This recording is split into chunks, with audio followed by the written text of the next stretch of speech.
Hello students, chapter number 2, part 3. So we have discussed already two parts of this chapter. This is third one. Let us start. See, अब से पहले solutions, solutes, solvents, concentration, colloidal solutions, suspensions, इनकी सबकी बात कर ली थी हमने. Mixtures के टाइप्स डिस्कस कर लिए थे, कॉन्सेंट्रेशन डिस्कस कर ली थी, कोलाइडल सॉल्यूशंस, टिंडल इफ़ेक्ट डिस्कस कर चुके हैं. अब जो मिक्सचर्स होते हैं उनके जो कंपोनेंट्स हैं जिनसे वो मिक्सचर बना है, उन कंपोनेंट्स को सेपरेट करने के कुछ मेथड्स को डिस्कस करेंगे.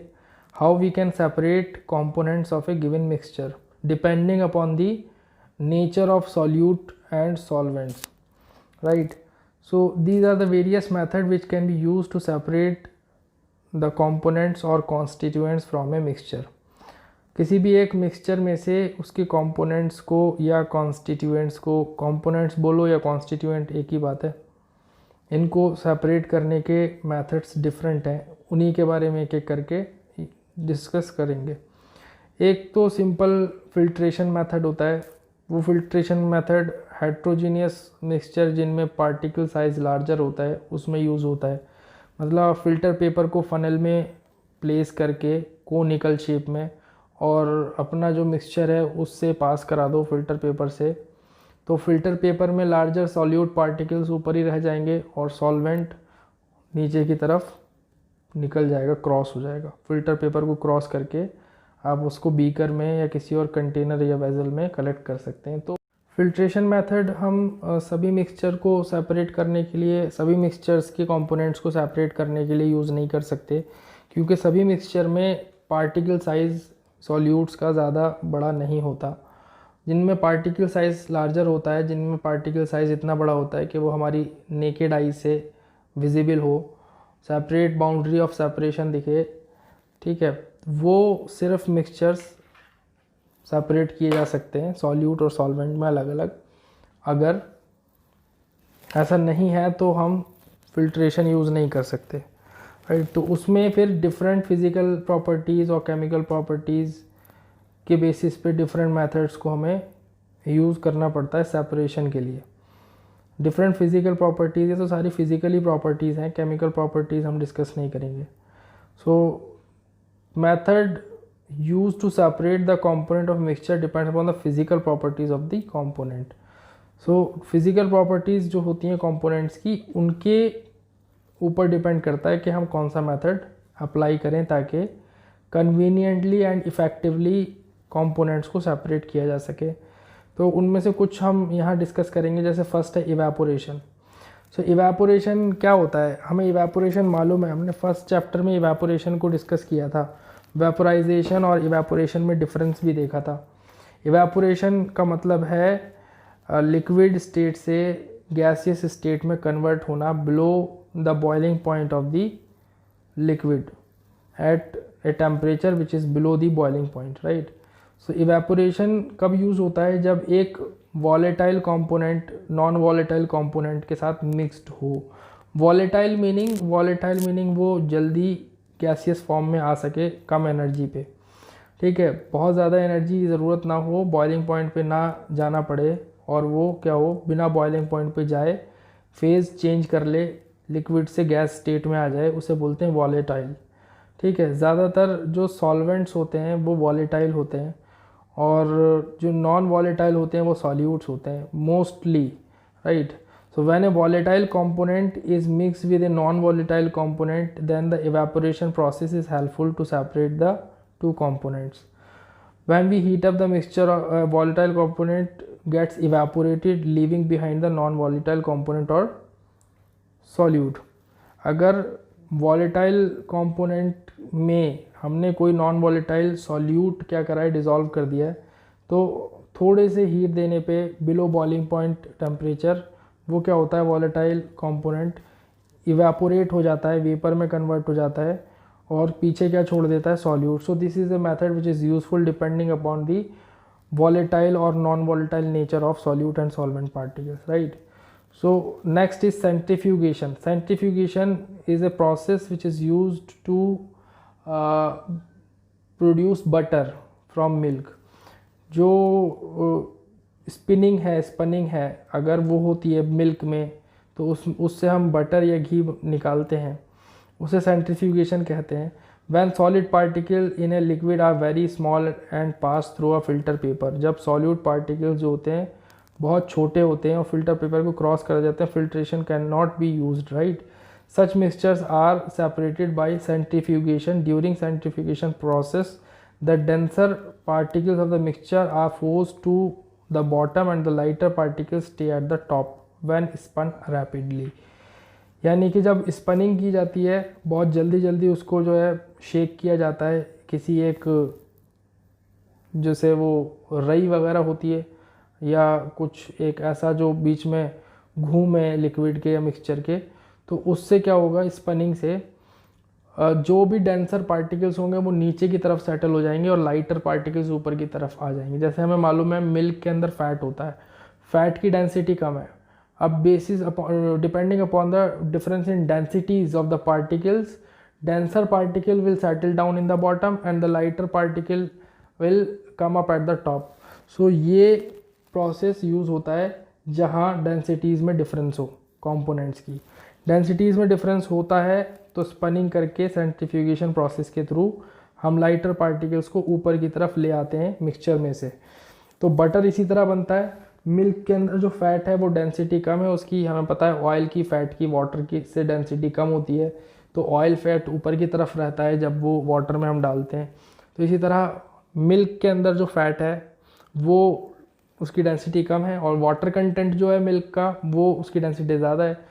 तो जब हम स्पन करेंगे, सेंट्रीफ्यूगेशन टेक्निक लगाएंगे, तो जो भी फैट पार्टिकल्स हैं, फैट मॉलिक्यूल्स हैं, वो सारे ऊपर आ जाएंगे due to less density. I think it's clear enough now. Centrifugation process जहाँ पे डेंसिटीज़ में ज़्यादा डिफरेंस होता है। So this is the diagram which is used to show you the process of filtration evaporation. These two are the filtration evaporation diagrams. If we do the activity for filtration process, we'll have to use this filter paper, funnel and test tube. So इस तरीके से कुछ हमारा एक diagram होता है activity का। ये यहाँ पे apparatus दिया है, ये किसका है, ये इवेपोरेशन का है। बीकर के अंदर क्या है, वाटर है और एक वॉच ग्लास है, वेपर इंक, ठीक है। तो इंक जो है नीचे रह जाती है और वेपर इंक का भी जितना भी पिगमेंटेशन वाला पार्ट है, पिगमेंट जो कलरिंग पार्ट है पिगमेंट वाला, वो नीचे रहेगा और जो वाटर कंटेंट इवेपोरेट हो जाएगा हल्की सी हीट देने पर, राइट।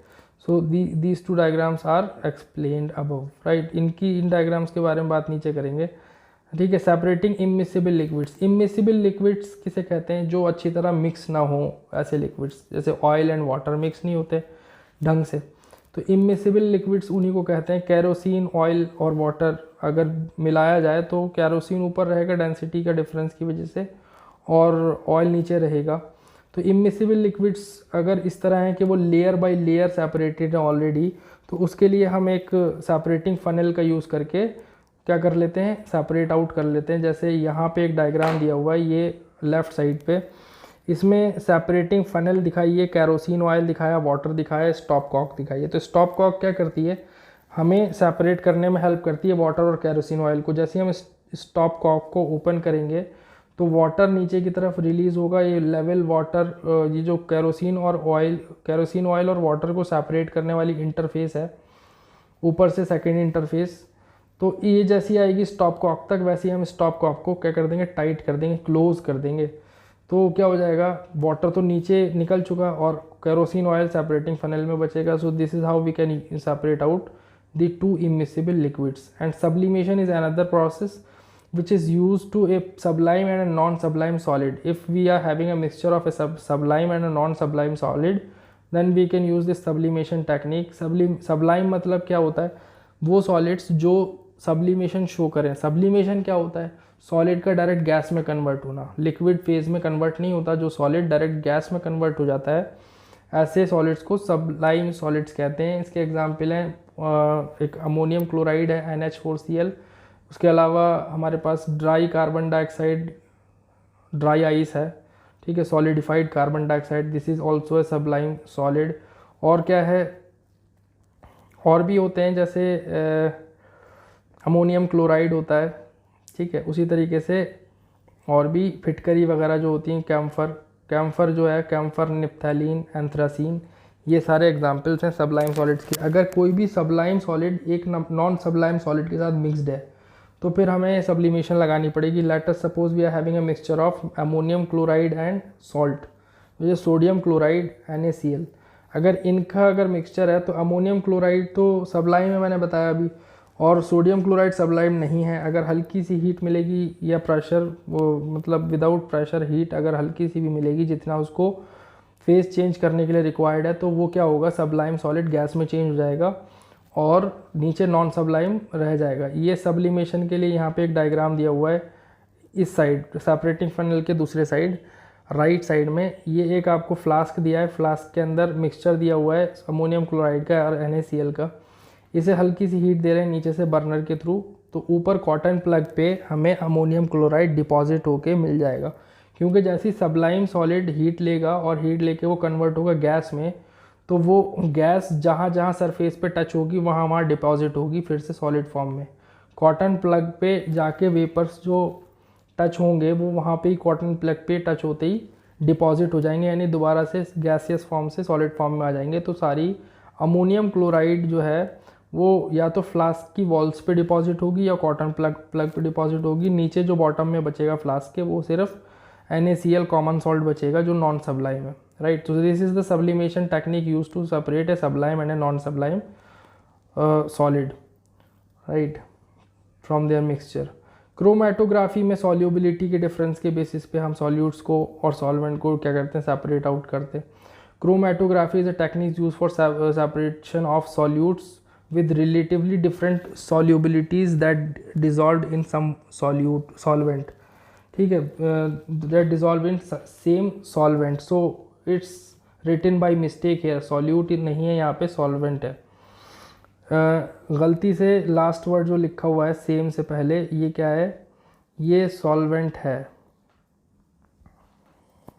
ये this is solvent, right. So solute solvent में डिज़ोल्व होता है, तो ये चीज़ जो है मार्क करिएगा, इसको करेक्ट करके लिखना है। It is the technique use for separation of solutes with relatively different solubilities that dissolve in the same solvent. जैसे एग्जाम्पल के लिए इंक है, इंक के अंदर डिफरेंट डाइज होती हैं जो वाटर में डिज़ोल्व होती हैं, तो डिफरेंट डाइज की वाटर में सॉल्युबिलिटी डिफरेंट होती है, तो उनको क्रोमेटोग्राफी टेक्निक से हम सेपरेट करते हैं। क्या करते हैं, ऊपर ये जो डायग्राम दिया हुआ है यहाँ पे, ये क्रोमेटोग्राफी का डायग्राम है, जो एक्टिविटी हम क्रोमेटोग्राफी में करते हैं अपनी लैब में।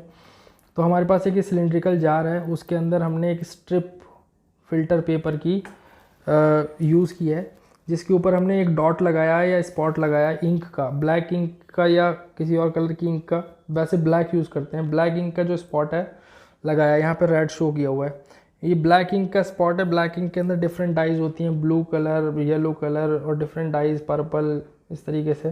सो डिफरेंट डाइज जो हैं वो डिफरेंट कलर्स की डाइज सेपरेट हो जाएंगे अकॉर्डिंग टू डिफरेंट सॉल्युबिलिटीज़। जैसे ही फिल्टर पेपर वाटर की सरफेस को या इंटरफेस को टच करेगा, वो वाटर एब्जॉर्ब करेगा। वाटर जैसे ही एब्जॉर्ब करेगा फिल्टर पेपर, तो वाटर इस लाइन से, जिस लाइन पे स्पॉट दिया हुआ है, इस लाइन से ऊपर की तरफ जैसे ही राइज करेगा तो वो डिज़ोल्व करता हुआ ले जाएगा डिफरेंट डाइज को अपने अंदर। तो जो ज़्यादा सॉल्यूबल डाई होगी वो पहले डिज़ोल्व हो जाएगी वाटर में और वाटर के साथ राइज करेगी, और जो लेस सॉल्यूबल डाई है वो वाटर के साथ जल्दी डिज़ोल्व नहीं होगी, तो लेट करेगी डिज़ोल्व होने में, तो वो पीछे रह जाएगी। तो फिल्टर पेपर के ऊपर हमें एक पैटर्न मिल जाएगा डिफरेंट कलर्स की डाइज का, जो सबसे ज़्यादा सॉल्यूबल है वो सबसे ऊपर, जो कम सॉल्यूबल है वो उसके नीचे, और जो मॉडरेटली सॉल्यूबल है वो बीच में, और सबसे लीस्ट सॉल्यूबल सबसे लास्ट में। हमें डिफरेंट डाइज सेपरेट होके फिल्टर पेपर में मिल जाएंगी, डिफरेंट कलर का एक पैटर्न मिलेगा, लंबा सा तिलक टाइप का मिल जाएगा इसके ऊपर फिल्टर पेपर पे, ठीक है। जैसे ही वाटर फिल्टर पेपर में ऊपर की तरफ राइज करेगा वैसे ही।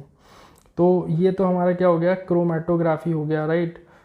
तो इसके आगे हम नेक्स्ट क्लास में डिस्कस करेंगे, तो आज के लिए इतना ही बहुत है। तो आपको जो भी मैंने डिस्कस किया आज, ऐसे जो भी प्रोसेसेस डिस्कस किए, used methods use to separate components of a mixture, जिसमें हमने क्या क्या डिस्कस किया, हमने फिल्ट्रेशन डिस्कस किया, इवेपोरेशन डिस्कस किया, सेंट्रीफ्यूगेशन डिस्कस किया, और क्रोमेटोग्राफी डिस्कस किया, सेपरेटिंग फनल डिस्कस किया।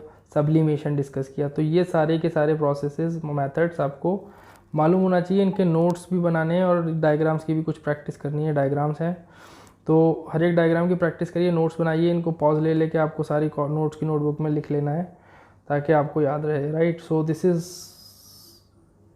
this is enough for today. We'll discuss further in next class. So that's it for today. Thank you very much.